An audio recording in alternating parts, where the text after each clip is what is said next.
കഞ്ചിക്കോട്ട് കഴിഞ്ഞ ദിവസം അതിഥി തൊഴിലാളിയായ ഛത്തീസ്ഗഡ് സ്വദേശി രാംനാരായൺ ഭയ്യാലിനെ ആൾക്കൂട്ട വിചാരണ നടത്തി കൊലപ്പെടുത്തിയതിൻ്റെ പിന്നിൽ സംഘപരിവാറിൻ്റെ വിദ്വേഷ രാഷ്ട്രീയമാണ്.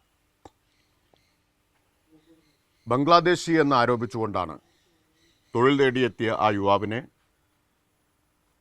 അറിയപ്പെടുന്ന RSS പ്രവർത്തകരടങ്ങുന്ന സംഘം വിചാരണ ചെയ്തതും ക്രൂരമായി ആക്രമിച്ചതും. ഇപ്പോൾ ബംഗ്ലാദേശി എന്ന ഈ ചാപ്പകുത്തൽ വംശീയ വിദ്വേഷത്തിൽ നിന്ന് വംശീയ രാഷ്ട്രീയത്തിൽ നിന്നുണ്ടാവുന്നതാണ്.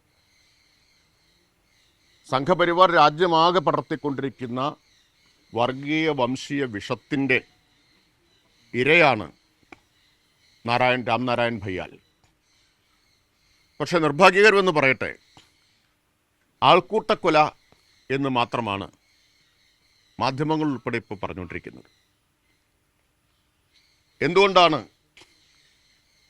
അതിന് ഉത്തരവാദികളായിട്ടുള്ള ആളുകൾ ആരാണെന്ന് വ്യക്തമായിട്ടും ഇപ്പോൾ 4 പേരെ അറസ്റ്റ് ചെയ്ത് കഴിഞ്ഞല്ലോ, അറിയാത്തത് കൊണ്ടല്ലല്ലോ, വ്യക്തമായിട്ടും അക്കാര്യം മറച്ചുവെക്കുന്നത്? 2 CPM പ്രവർത്തകരെ വീട്ടിൽ കയറി വെട്ടിക്കൊല്ലാൻ ശ്രമിച്ച കേസിലെ പ്രതികളുമാണ് ഈ പ്രതികൾ.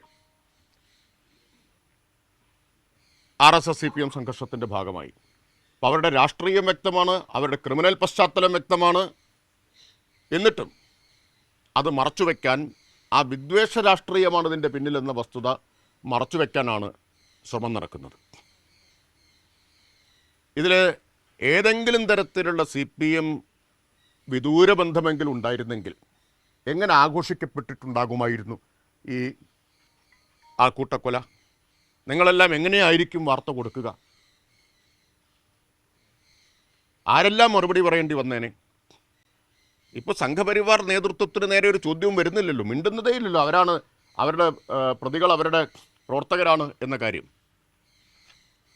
ചില വാർത്തകൾ ഞാൻ ഈ സന്ദർഭത്തിൽ ഓർമ്മിക്കുകയാണ്. CPM നേതാവിൻ്റെ ഡ്രൈവറായിരുന്നയാളുടെ ബന്ധു എന്നെല്ലാം പറഞ്ഞ് വാർത്തകൾ വന്ന് ഓർക്കുകയാണ്.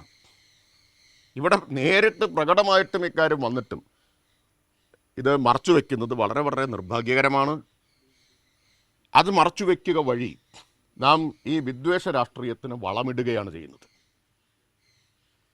അതിനെ തുറന്നു കാണിക്കാൻ മാധ്യമങ്ങൾ മുന്നോട്ട് വരേണ്ടതുണ്ട് എന്നാണ് ആദ്യമായിട്ട് പറയാനുള്ളത്. ആ കുടുംബത്തിൻ്റെ കൂടെയാണ് സർക്കാരുള്ളത്.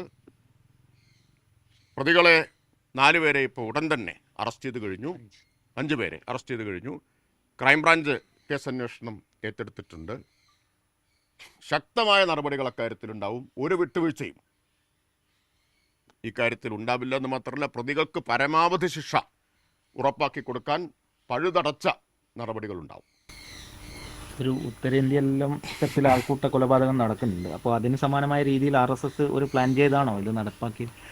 ഞാൻ പറഞ്ഞത് RSS ഉണ്ടാക്കിയ ഒരു വിദ്വേഷ രാഷ്ട്രീയം ഉണ്ടല്ലോ, വംശീയ വിദ്വേഷം ഉണ്ടല്ലോ, അതാണ് ഇതിൻ്റെ കാരണം എന്നതാണ്.